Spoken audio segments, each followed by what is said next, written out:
It's midday. Hello, good afternoon, and welcome to the Citi Prime News, live from our studios at number 11, Dr. Martin Loop in Adabraka, Accra. The news is also live on all our partner stations across the country and around the world. We are live on citynewsroom.com. My name is Hawa Idrisu, and this afternoon I'm here with Caleb Kuda. Coming up, domestic bond holders who fail to participate in government debt exchange program risk having the value of their investment reduced. This is an advice from the government. Also coming up, striking UTAG members meeting with the National Labour Commission ends in a stalemate as industrial action by the university teachers enters the 8th week. Still ahead, President Akufo-Addo calls for tougher punishment on the activities of land guards and persons engaged in double sale of farmland. And later, we'll bring you a report detailing how former toll booth workers have been faring a year into the closure of toll booths and the likely return of their job on some major highways. Since the toll was closed down, in fact, things has not been working. Things has been going wrongly, badly. All that and more on Citi Prime News, which is live on all our affiliates across the country. Western region, we are live on Premier FM 100.5 in Takoradi, Beach FM 105.5 also in Takoradi. Bono region, we are live on Greener FM 95.9 in Sunyain. Ashanti region, Orange FM 107.9 in Kumasi. Eastern region, Right FM 90.1 in Somenya. Volta region, we are live on Holy FM 98.5 in Aplao. Northern region, Dasuma FM 99.1 in Yendi. Upper East, we are live on Word FM 88.3 in Zwarungu. And Upper West, we are live on Bogoli Radio 88.6 in Wa. Citi Prime News at 12 midday. Update you on all the running stories and connect you to the newsmakers. Grateful for choosing us. Now, eligible domestic bond holders who fail to participate in the government debt exchange program may get their bonds transformed to liquid assets at a low cost. This is according to a frequently asked questions flyer on the program released by the government. Even though the exchange is voluntary, the government says old bonds that are not captured under the program will be regulated in such a manner where they will be adjusted to reflect the low liquidity and higher risk associated with it. The government has also maintained that it may ensure the bonds do not benefit from the domestic debt exchange. Let's take a listen to a Deputy Finance Minister, Dr. John Kumar. Okay, nobody can force you, because the point is that the market is at a point where you are even likely to lose all your investment. And remember, for every investment you do, there are two outcomes. You can gain on your investment, which is what everybody wants all the time. But there's another side that you can lose on your investment. And in any business you do, you either gain or you lose. At the moment where we stand, the market can crash and you can lose all the investment portfolio you have. So government says, let's work together and revive the market so that instead of you losing all the 100, instead of losing your principal plus the interest at the moment, let's work with you to hold on with the interest payment and revive the market so that you're back to winning ways again. So it is not like you are going to lose entirely. You're not going to lose. And even the zero interest payment for 2023, yes, you are not going to get anything on your principal in 2023. But the current value of your bonds is reduced by almost 40%. But by the end of the 2023 arrangement, that value will be restored to your principal. That was a Deputy Finance Minister, Dr. John Kumar, over there. Now, my colleague Hansen Ajuman joins us in the studio with more on the frequently asked questions released by the Finance Ministry. Good afternoon to you, Hansen. Thanks for your time. What does this information mean for domestic bond holders? So basically, what this information actually does is to tell people that even though the debt exchange program is voluntary, there are benefits for you more than if you decide not to be part of it. Now, the first point the government makes is that when you decide not to be part of the domestic debt exchange, what happens then is that they treat you as a normal, or the market will treat you as a normal investor. And in instances like this, where there are situations within the space and liquidity is a problem, what then happens is that you're treated, your bond is treated with the high risks that it has. And when it comes to investments, even though the higher the risks, the higher the returns, it also suggests that the higher the risks, the more easy you are to lose your investment. So the point the government is making basically is that if you decide not to be part of it, so point 9 of the frequently asked questions indicated that the regulatory treatment of non-tendered old bonds will be adjusted to reflect the lower liquidity and higher risks associated with these bonds. Example, reflecting the lack of liquid market, which usually allows to transform bonds into liquid assets at a low cost. Now, liquid assets basically are assets that can be transformed into cash. So in essence, the bonds that you hold can be transformed into cash at a low cost than what you were actually having. Now, the other thing to bondholders, and because in this instance individual bondholders are exempted, more of corporate bondholders, which include banks, pensions, and the rest, the government had put in place, it says it's putting in place the Financial Sector Stability Fund, which is supposed to provide liquidity support for these banks. Now, if you do not go under this domestic exchange program and you have liquidity challenges genuinely, the advantage of going under this exchange is that the fund that will be created by government can be used to support you, for you to be able to provide the needs of your clients. But if you do not go under this exchange, government says it reserves the right to decide whether or not it is going to allow you to benefit from some of these initiatives that will come into play as a result of the domestic debt exchange. So how does the domestic debt exchange improve the debt situation of the country? So what we are aware is that this domestic debt exchange will not in any way affect the haircut. In essence, what this means is that there were 400 billion Ghana cedi debt that the government owes will not reduce in its principal. However, the interest payments that government was going to pay on some of these debts will now be reduced for the years within which this debt exchange is going to take place. And the government is saying that when this happens, that means that it gives it room to channel the resources into other things other than the payment of debt.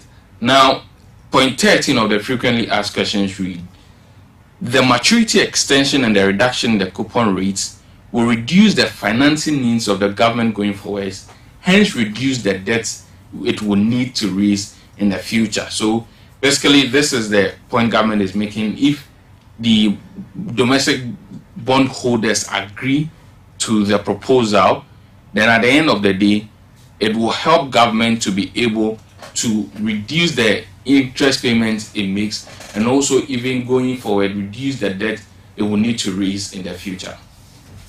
So what assurances is the government giving on bank deposits and that of the pension funds? So I've already talked about the Financial Sector Stability Fund. That is a fund that is supposed to be set aside to help these banks. So the government is saying that when you go to your bank to take your normal deposits, and even as a result of this debt exchange, your bank is facing a problem, this Financial Stability Fund will be there for your bank to rely upon for you to be able to get your deposit. So in essence, government is saying that there are alternative measures to make sure that your deposits are safe. Same with pensions, but even with pensions, government is saying that other regulatory measures will come along to make sure that this is possible. Now, finally, what timelines are available for the exchange program? Well, this particular exchange program, as we all know it, started on December 5, 2022 with the launch. Now, the expiration is supposed to be December 19. So, by December 19, all domestic bond holders who want to be part of this exchange will have to see government and go through the processes of accepting the offer by government. The results of this offer will come out on December 20. Latest by December 2023, government will come out and announce these new bonds whose maturity will take place from 2027, 2029, 2032, and 2037. Grateful for your time. That was my colleague Hansen Ajuman telling us more about the frequently asked questions about the newly launched debt exchange program by the government. Now, you can get more of those questions on our website, citynewsroom.com. Now, still on the debt exchange program, the government has insisted that despite the unsustainable levels of the country's debt, Ghanaians have been better off from the loans contracted. The government has come under criticism for excessive borrowing, which has resulted in the infamous debt exchange program. The program was necessitated by a debt sustainability analysis, but in an interview on Citi TV's face-to-face program, Deputy Minister of Finance Dr. John Kumah indicated that all loans have been used for projects to improve the welfare of Ghanaians. If you take, let's start with, say, education. Every Ghanaian child today, we have 1.340 million Ghanaian children in free SHS education. So on the education front, there is a lot of evidence. And we are not just talking about even the tuition and accommodation and books. We are talking about infrastructure. And you can go to any secondary school in Ghana today and compare it in a few years ago and see the levels of infrastructure and new schools that have come up under STEM, the new schools that are being built under STEM. You see different levels of investment in education, of course, and classroom blocks that have been put up. If you come to roads, look, we in the last 6 years have done about 12 interchanges. Pokwasi interchange, Tamale interchange, Tema Motorway interchange, Obiche Bilamte, it's all over. And in terms of asphaltic roads and all the roads that we have done in Ghana, bitumen roads, we have done over 10,000 kilometers, which is unprecedented. The figures are there for Ghanaians to see the levels of quantity and quality of roads that have been done. Meanwhile, Dr. John Kumah has rejected claims the National Cathedral is a waste of state funds. The Deputy Finance Minister believes the project will be beneficial to Ghanaians. Well, I disagree with them on that because that's an investment project and that will bring returns to the country. And I don't see which investment is better than the cathedral in terms of returns. So if the argument is that let's invest in things that repay itself and bring us profit, then that argument is moot. But of course, priorities are set by government, is subject to criticism from people, and we can always disagree on those. That was the Deputy Finance Minister, Dr. John Kumah. Now, the director of the Institute for Statistical, Social and Economic Research, ISA, Professor Peter Korte, has cautioned the government, members of parliament and stakeholders in the financial space against taking entrenched positions over the debt exchange program, while lashing out at the government for failing to consult deeply before announcing the debt exchange program.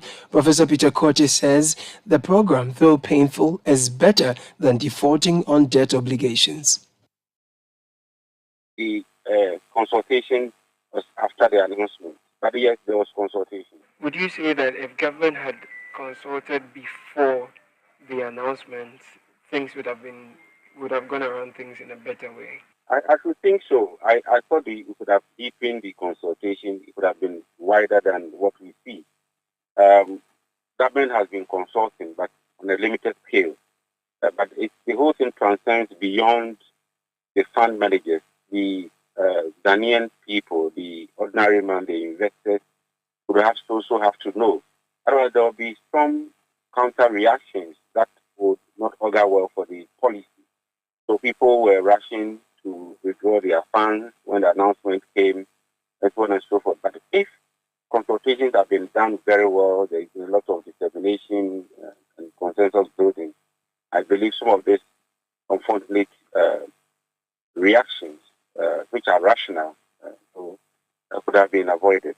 Some of the people say the government brought this upon itself because for the long time, many of you in academia and civil society have been shedding warning lights and the government wouldn't listen. What's your view on that, sir?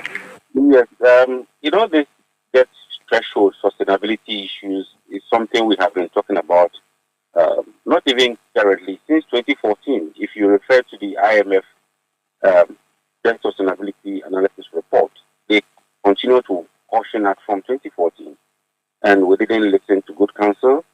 And today we are here. We've borrowed beyond the necessary thresholds, and therefore, when we're hit with all the external and internal shocks, we didn't have any buffer to help us move out of the situation. That is why we are in this current situation. If we have left it some room or some buffer, we could have borrowed to fill in the exchange rate gap, the demand gap that we witnessed. We would have borrowed to fill in some of the revenue shortfalls, etc. But unfortunately, we had hit the roof and we couldn't resolve the issue and had to come to this situation.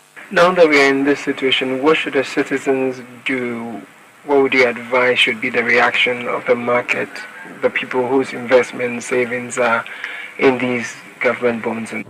I will urge everybody to be calm. I will urge that cool health prevail. I will urge that we don't take any rash decision to invest or disinvest or move funds anywhere. Let's just stay calm and ensure that we really see the end of this program or we are clear with what is being done. Otherwise, you might take a rash decision, invest in the wrong portfolio. I think it is better. This is the last. It's a better option than the last option where there's a default. When there's a default, we'll lose everything.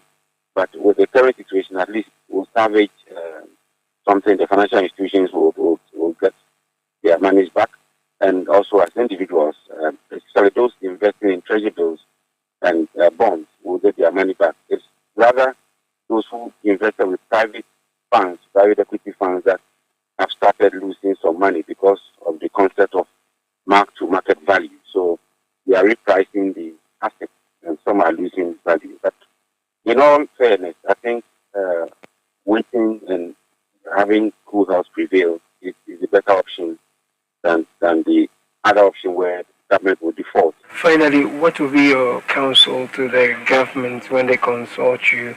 Because now we are asking people to be calm and all of that, but what should be the responsibility of the government towards the citizens in such times? Well, the government is consulting CSOs. Today there is a meeting at the ministry, but I would urge government not to take an entrenched position to try and build consensus. I would urge all the fund managers and all the key stakeholders also not to take an entrenched position. There should be dialogue, there should be consensus building. And even Parliament, I think it's very critical that they take this. We are in this together and should avoid the mistakes of the past, the e-levy saga, where we saw some unpleasant things. We don't want to go there.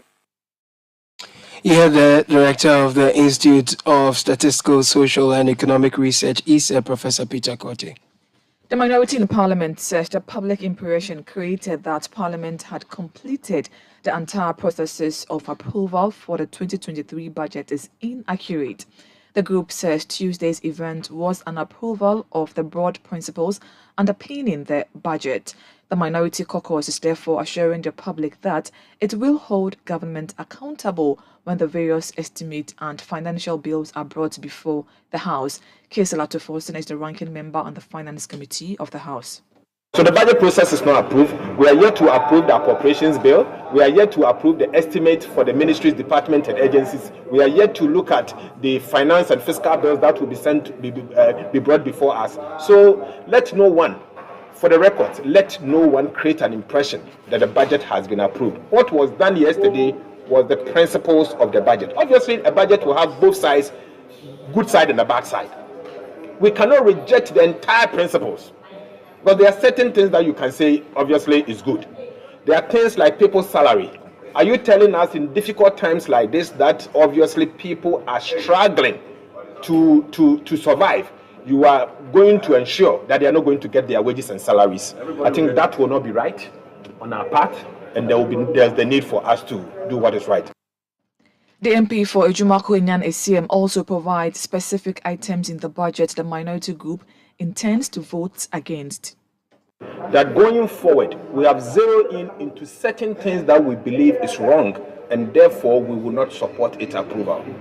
Number one, there are a number of tax measures that has been introduced. The government requested Parliament to approve 23 measures, 23 tax measures.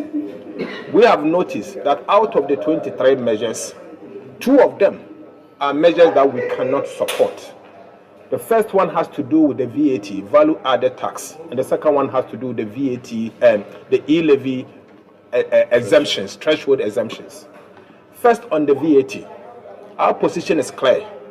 We in the minority, particularly the NDC, we are a Social Democratic Party. We believe in taxation. We believe particularly in progressive taxes.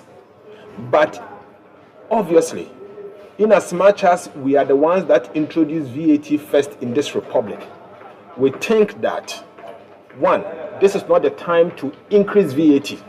At a time that inflation has imposed inflation tax on certain goods and services, to the extent that prices of goods and services has sometimes doubled, in some cases tripled, we believe that this is not the time to introduce VAT. So we are asking the government to hold on to that policy until the future. When there is stability, you can introduce VAT. Inflation is skyrocketing. In the last 10 months, inflation has moved from 13% to 40%. So obviously, cedis has depreciated badly. Now the government is telling us that they are going to introduce benchmark value discount, remove the discount. Obviously, that will result in an increase in duties. So this isn't the time to impose VAT on additional VAT on the people of Ghana. So we've zeroed in that, and obviously that is our position as a caucus, and we will object to it. And we will vote first from the committee and second on the floor. Dr. Casey Latu-Forson is the ranking member on the Finance Committee of Parliament. You are still listening to the Citi Prime News on 97.3 Citi FM. Still to come, striking UTAG members meeting with the National Labour Commission ends in a stalemate as industrial action by the university teachers enters the 8th week. We have details coming up shortly. Please don't go away. Citi Prime News at 12 midday. Update you on all the running stories and connect you to the newsmakers. Afiwe, Black Stars fans say attempted team selection. Na coaching Ejumanen swear. Hey, now Black Stars beat Mary B. Sakasanon so. No negative talk. Positive talking kwa. Mamayan kamum.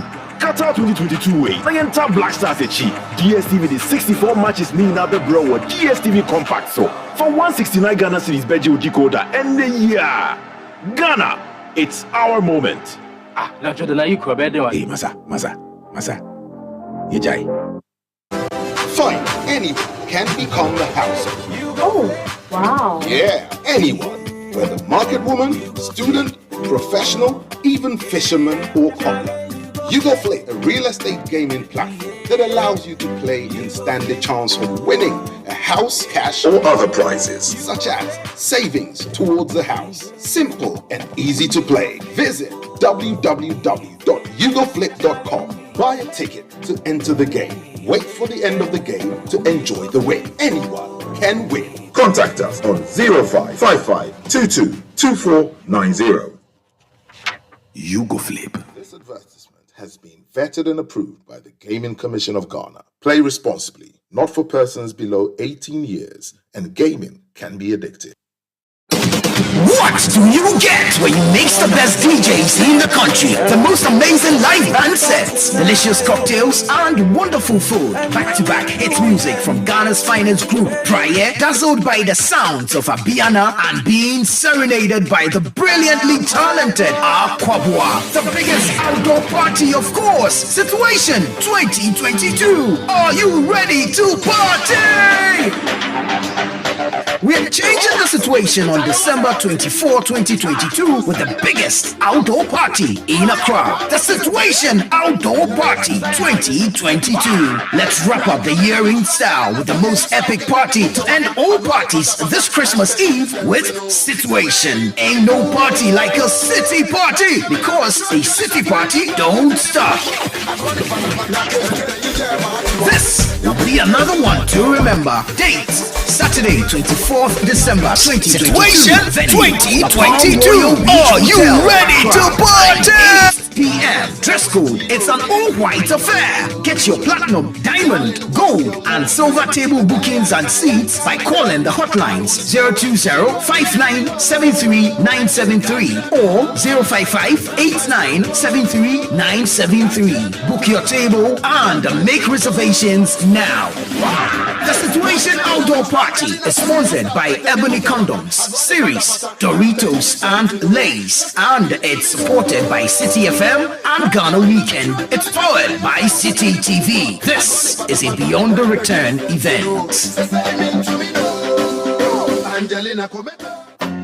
Citi Prime News at 12 midday. Update you on all the running stories and connect you to the newsmakers.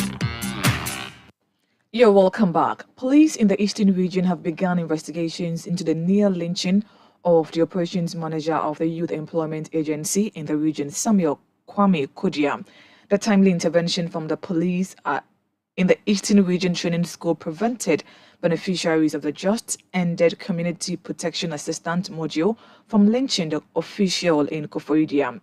According to City News sources, the beneficiaries who were accusing regional officers of YEA of deliberately denying them transportation allowances vented their anger on the operations manager who was making transport arrangements for them following the delay in busing them back to the Ashanti region after the passing out ceremony. Samuel Kwame Kodia narrated the incident to City News. We're expecting 7 buses from Ashanti region to Koforidua Training Center to bus their beneficiary back home. Unfortunately, the arrangement delayed. Only 1 bus came at night, whilst whole beneficiaries from Eastern region were returning. Upon returning, there was certain misinformation that they were expected to be given transportation, and those transportation are with the regional officers. It angered the Ashanti region, even though their bus delay and it was not coming back. As a result of that, they were giving certain impression that since I'm here with them, I'm holding on to their money and I don't want to receive the money back to them. So they rushed on me. My back bumper was broken, hit, booted. My taillight was smashed. My door too was harsh. As a result, the boot can't open. And the passenger car, the door at the back cannot open as well. It took the police at the training center intervention to rescue the situation. And if not by God's grace, I wouldn't know what have happened. And as a result, I made official report to the police because I couldn't identify any of them. It was more like a mob action, so I don't know who and who attacked me. And I believe the police will conduct investigations. That was the Eastern Regional Operations Manager of the Youth Employment Agency, Samuel Kwame Kodia. 3 persons standing trial for an alleged gold scam and robbery have been remanded into police custody. The accused, George Sando Akron, owner of SSL Gold Refinery, and 2 others were arraigned at the Accra Circuit Court on charges of conspiracy to commit crime, robbery, and possession of a firearm without lawful authority, among others. 2 out of the 3 were arrested in November, while 1 was arrested this month. Items retrieved from the suspects include 1 unlicensed Brony pistol with 3 live ammunitions, 1 ballistic helmet, and 2 stunt guns, among others. The owner of of SSL Gold Refinery, George Sando Akron, is expected to reappear on December, while the two others are to reappear on December 20, 2022. Now, striking University Teachers Association of Ghana members meeting with the National Labour Commission this morning ended in a stalemate. Now, this means that the strike by the university teachers has entered its 8th week. We are joined on the phone lines by the National Secretary of UTAG, Dr. Asaria Santiano, for more. Good afternoon to you, Doc. Thanks for your time. Now, what issues are the two parties finding difficult to agree upon? Okay, so we have been on strike since the 17th of October, and the main issue is about the vehicle maintenance and then off-campus allowance. Over the years, this allowance was linked to the S-pump rate, and unfortunately, since 2021, we have been assigned an S-pump rate of 6.05 Ghana cedis per liter. And what UTAG and the other unions are saying is that that is not adequate enough.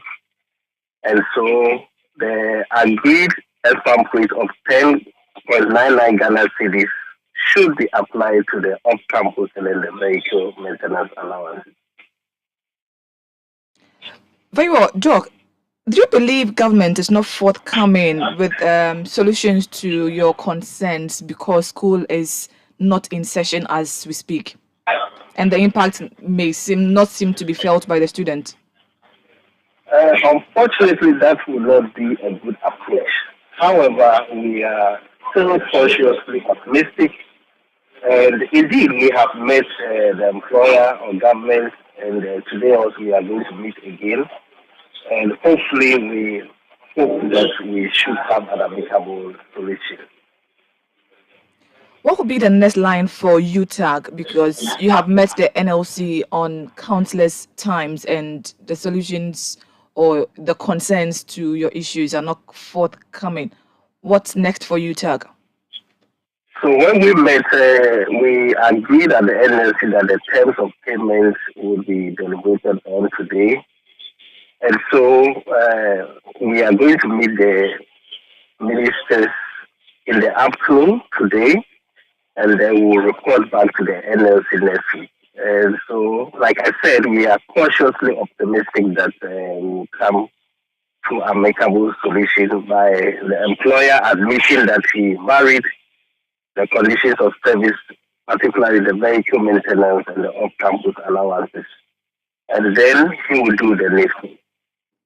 Doc, on Monday, government launched the debt exchange program. I'm sure as UTAG, you have heard that. What has been the conversation amongst leadership, and do you have a stance on this program by the government? Yes, we've seen and then read, and then we have discussed. And just like all public sector workers, we don't also want our members to be disadvantaged. Particularly, we also have various pension funds and schemes. And so it's our opinion that money should not be touched, because these are money from people who have worked for over 40, 50 years. And so they should be able to enjoy their pensions. And most importantly, we also agree that we are in a tough economic situation. But we also ask government to go ahead with measures which will also control their expenditure. And we have a lot of local resources that we believe we should make use of it efficiently. And we've already talked about the size of government, which needs to be reduced significantly, so that we know that we are all sharing the burden. And then also some of the flagship programs would have to be looked at critically. So basically, we are here saying that government should act in such a way that is proactive for all public workers and workers in general in Ghana.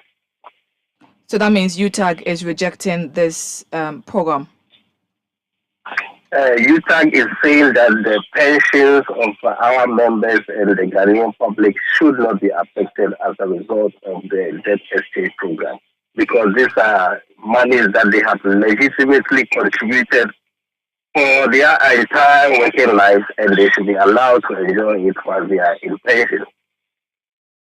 Thank you very much. Dr. Asaria Santiano is the National Secretary of the University Teachers Association of Ghana, speaking to us about their meeting with the National Labour Commission, which ended inconclusively, plus the position of UTAG on government newly launched debt exchange program. Caleb brings us our next story.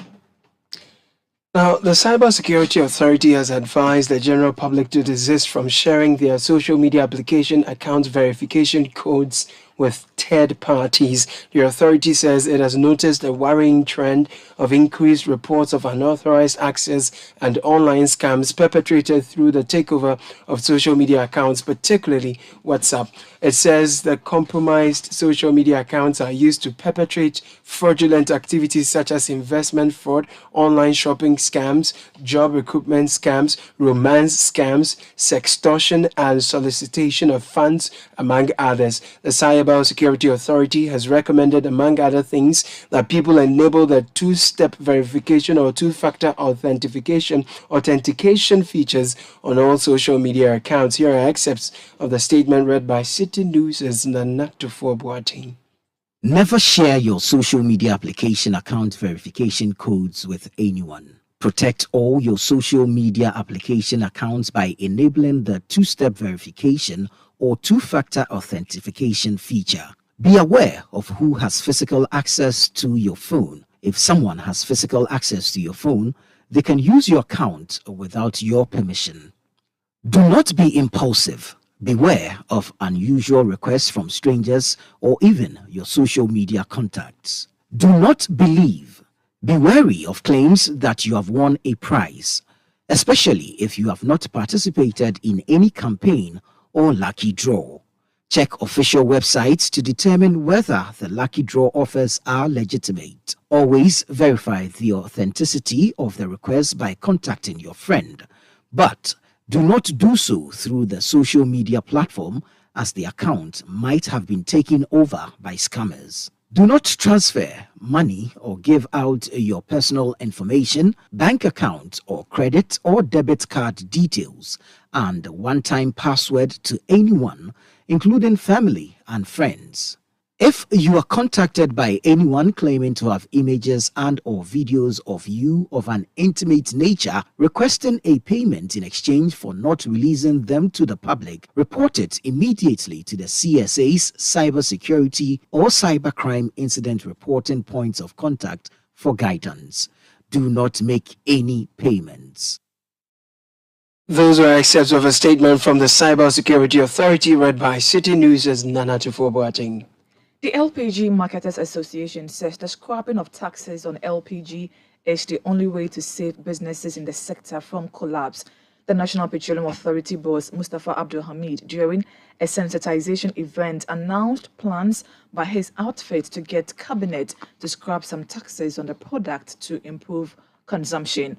According to the NPA boss, consumption of LPG has seen a nosedive following hike in price of the commodity in recent times. Reacting to this, the Vice President of the association, Gabriel Komi, said processes must be expedited to reduce the burden on consumers.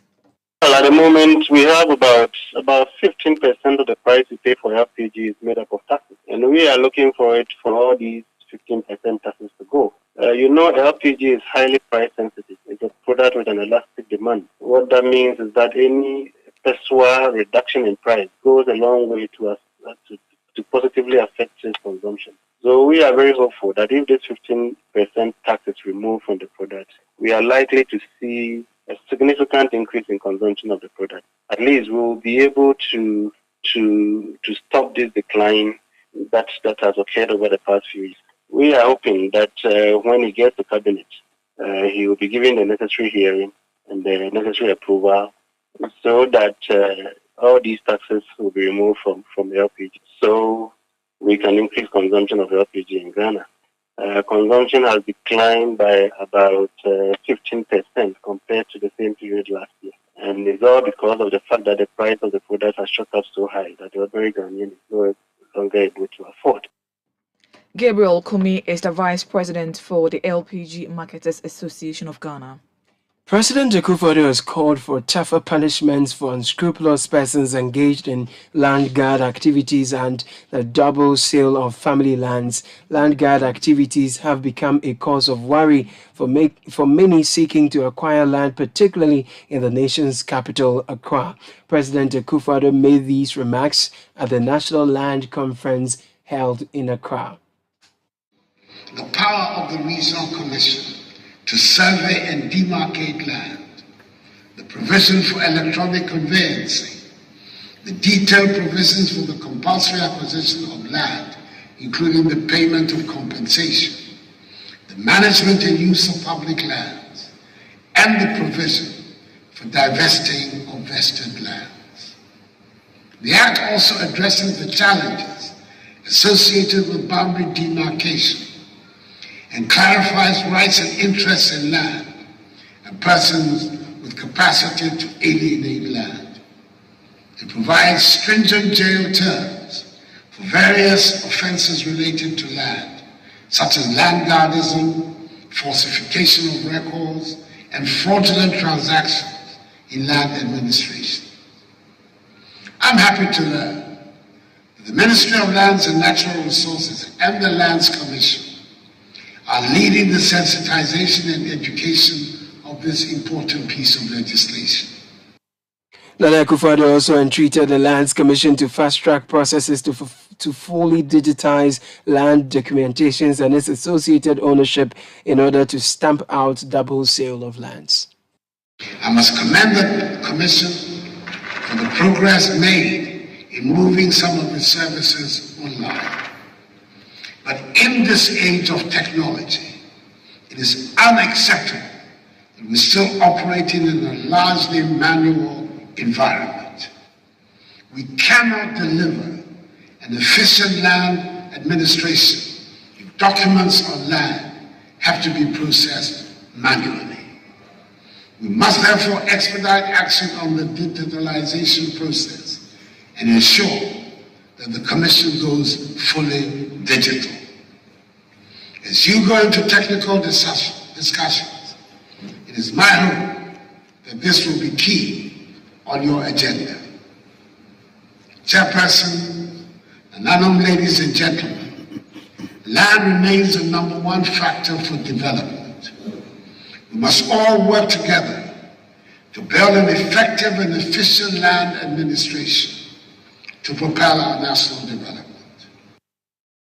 President Akufo-Addo. Now, for his part, the Minister for Lands and Natural Resources, Samuel Abdullahi Jinapo, expressed optimism about the land reforms and policies being rolled out by the ministry and the Lands Commission.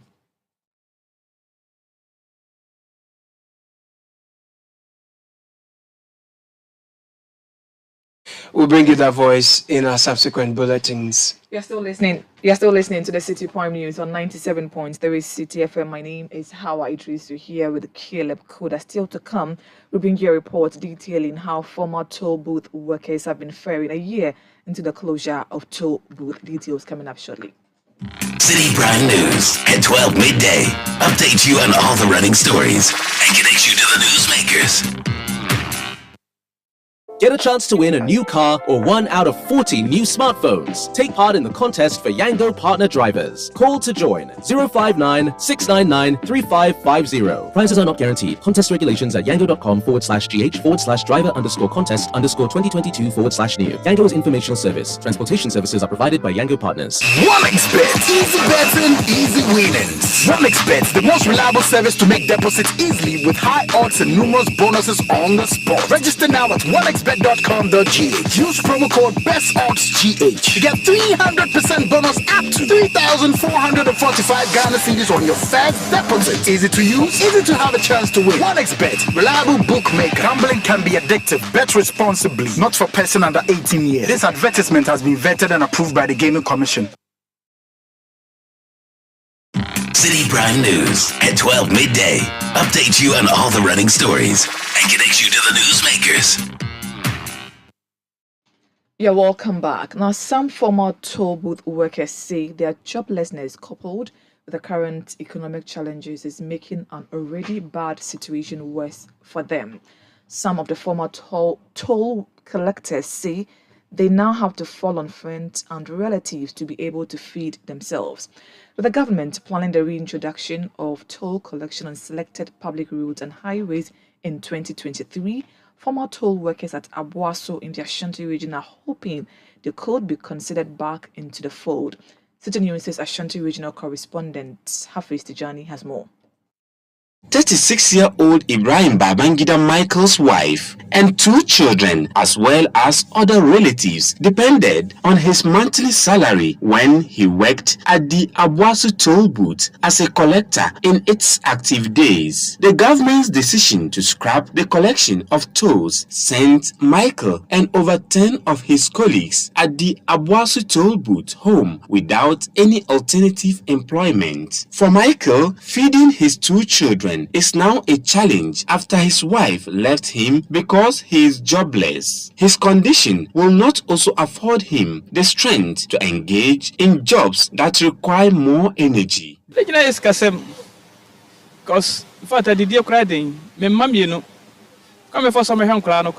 am in financial difficulty. It is actually difficult for me to feed myself and my family. I have 2 children and it's not easy taking care of them. My wife has left me because of my current situation.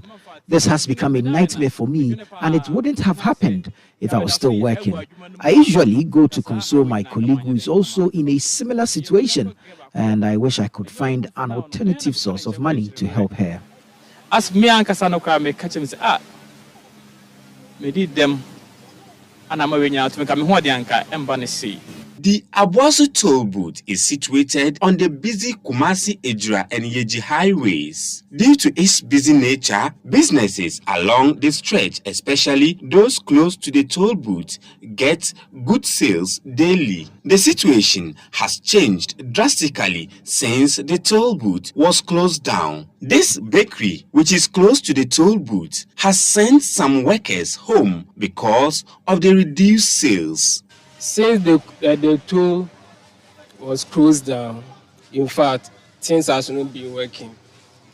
Things has been going wrongly, badly, because that time the work was going on.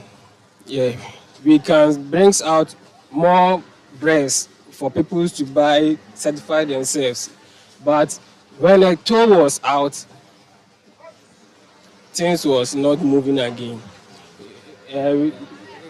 As for that, we have to sack some of the workers, and it was so bad. Yes, it was so bad. To date, we don't know what have happened to the workers that have been sacked.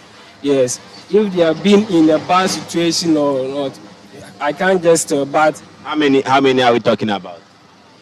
It's about 7 workers, 10 workers. Yeah, I'll not just say one or even a load. I will say bags. Yes, those times we were doing more bags, at least 60-70 bags. But when the toll was down, okay, you can get a loaf in one bag about 120 in one bag. Yeah, 120. So times 70-80 bags. I mean, you can see it's very high. Yes. And now the toll has been closed. We are not able to rate that bags. Now we are doing 10, 15, 20. Yes. We will be happy if the government brings again the toll. Yes. If the tolls are ready to come through, to come back again, we will call the worker that has been sacked for them to come and work again. Yes. So we will be happy for the toll to return again. Hawkers who sell here say their sales continue to go down while others are exiting the business. Tama na me ton so no wa ha de na eboa me. Na to ni wa ha no na eboa ye pa because ye ba anya bia be ko fie 50 cedi 70 cedi de na kura ba say no. Uba ntimi nton ade. When the toll booth was active, sales were very good. But it is not the same now because the bags of sachet we used to sell is no longer the case. 6, 7, and Sunny because Some other workers who sell here are grown-ups, and they were able to sell because of the vehicular traffic at the booth. Most of them have stopped the business because they cannot cope with the current situation. Tama na to no wa ha no no mutime to ade because na traffic na chikakra. Seze no so traffic na ma. Ti ntime ntonti ama mpanimfo na ewom no fa jai fa titifie sa ye bre wa ha. Ha de ye bre.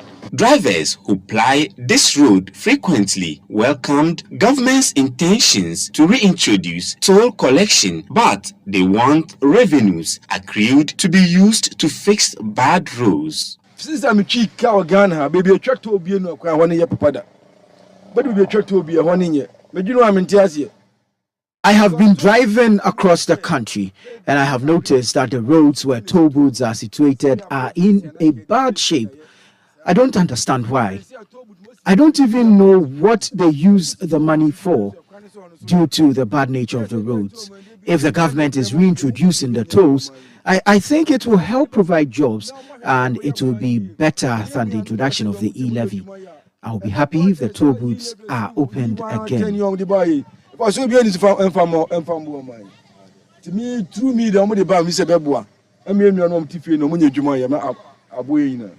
your man, Obia Swash, as so shabo my mupa. Tony, ye, ewa, eye. Nemum, the Hiana say, I'm never to come wa. Mumbo de Samaring, Mubutria. Some never to one month, dear, who has a tear tone. The toll booths are good, but the authorities must ensure that the potholes along the roads are fixed. If they are not fixing the roads, there is no point paying the tolls. If only the authorities will always ensure that the bad roads are fixed, I will not have any issues paying the tolls.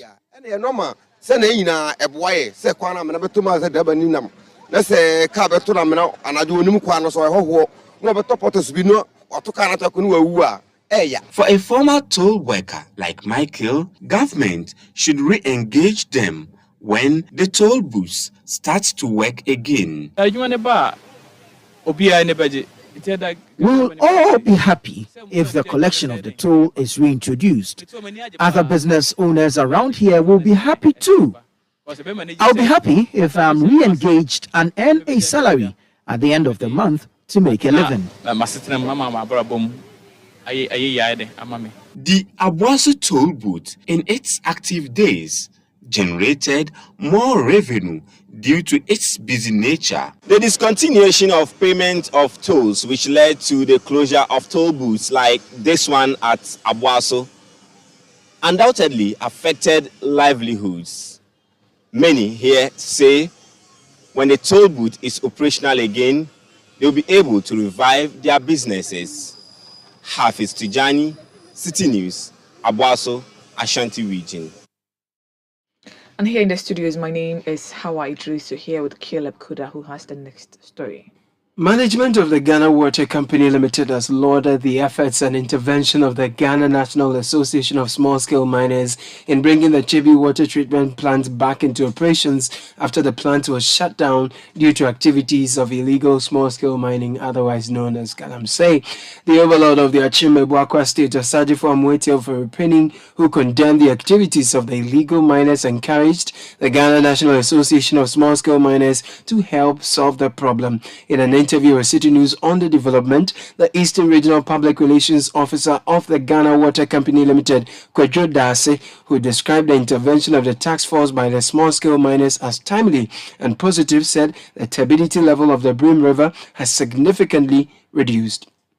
The Chebi Water Treatment Plant, which was suspended on 18th of November, resumed operations on 22nd of November, and I'm reliably informed that the task force set up by the National Small Scale Miners Association sees intervention culminated in the plant coming back to life within the shortest possible time. Because stability that we recorded on the day the plant was suspended was around 3,800, but within the split of that short time, it dropped to 300. And even as I'm talking to you now, the turbidity is around 89 NTU. So we want to commend the task force set up by, or the intervention by the Small Scale Miners Association to help deal with the issue of illegal mining. And I think this is the impact that we are experiencing. It's very positive for the operations of Ghana Water Company, especially where we have our plants dotted along the Birim River. That was the Eastern Regional Public Relations Officer of the Ghana Water Company Limited, Kwejo Dasi. The Minister of Communications and Digitalization, Esla Osuekofo, is urging Ghanaians to register their SIM card as a matter of national security. Over 8 million Ghanaians have had their SIM cards blocked following the rollout of punitive measures by the ministry and the National Communications Authority. Speaking to journalists, Madam Esla Osuekofo said the SIM card re-registration process was important to weed out criminal elements in the society. Those who have linked their SIM cards to their Ghana cards in the first phase of registration exercise but have not gone on to conclude the registration exercise by doing the biometric capture phase are those whose SIMs have been blocked. There are about 8 million of those. And I find it strange to think, as some are indicating, that all those 8 million Ghana cards are missing. It's not possible. All those 8 million Ghana cards are faulty. It's not possible. So let's see exactly what the issues are. Those who haven't done so, despite the reminders, the services have been blocked. They will be assisted to complete the process if they so require. If they don't, you can't compel them to. But it is important that we do this, because without security of our digital devices and SIM-enabled devices, we are all at risk. There are fraudsters and criminals out there who are using the anonymity of the internet, social media, and cyberspace to defraud others. And we need to ensure that no one can hide behind this anonymity and engage in antisocial activities. Esla Osuekofo is Minister of Communications and Digitalization. The National Premix Secretariat says the Ministry of Finance has released funds for the purchase and supply of Premix fuel. Some fishermen have threatened to protest over the shortage of the fuel, which they say is impacting their trade. The shortage has partly been blamed on the recent increase in the prices of fuel, which he said the Secretariat depends on for its production, processing, and supply of the product. In an interview with Citi News, the administrator of the Secretariat, Nana Abrokwa Asare, assured of efforts to ensure enough supply of Premix fuel. Currently, the situation still remains the same, I must say. But there's been an indication that some payments have been made to the VDC. So as we speak now, what we spoke about a week or two ago, the situation still remains the same. We haven't resumed operations yet. We are still hoping that we'll resume soon. So nothing much has changed. So we are just hoping. Like I said, just yesterday, I got information that Ministry of Finance has released some funds. But yet to hit the account of the BDC. So as soon as that is done, I'm sure we can resume supply. It will be difficult to give you a date and time, honestly, from why it's if I were to be the one controlling the entire chain of events, I'll be able to give you a specific date and time. But I can only speak to what I know and the information that I have, so I may be a liar if I give you a definite date and time. I must be honest with you. So you guys should just stay tuned, and the moment we resume supply, I'm sure you will be here. Nana Abrokwa Asare is the administrator of the National Premix Secretariat. And that's how we end today's edition of the Citi Prime News, which has been live from our studios in Adabraka, Accra.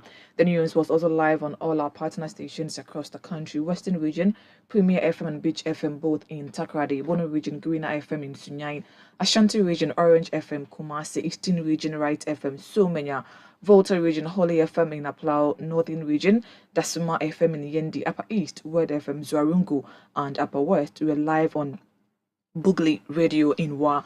You can log on to citynewsroom.com for more stories. My name is Hawa Idrisu, and I was here with Caleb Kuda. Many thanks for your company. Do have a great afternoon. Citi News, we speak first. Reach our hotline on 0302 224959 and get interactive on Facebook, Citi 97.3 FM, and on Twitter at Citi 973. City 97.3. More variety.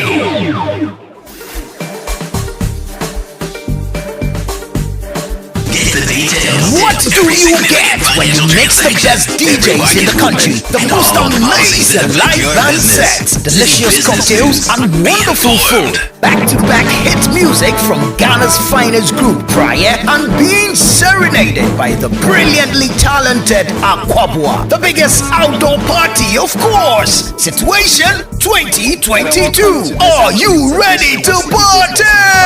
We are changing the situation on December 24, 2022 with the biggest outdoor party in Accra. The Situation Outdoor Party 2022. Let's wrap up the year in style with the most epic party to end all parties this Christmas Eve with Situation. Make your Christmas Eve come alive with the most incredible DJs who will keep you dancing all night long. Amazing live band sets and the crooner Aquabua. It is the perfect ingredient for the best party this festive season. Ain't no party like a city party, because a city party don't stop. This will be another one to remember. Date Saturday 24th December 2022. Venue La Palm Royal Beach Hotel, Accra. Time 8 p.m. Dress code, it's an all-white affair. For table booking, call 020-5973-973 or 055-8973-973.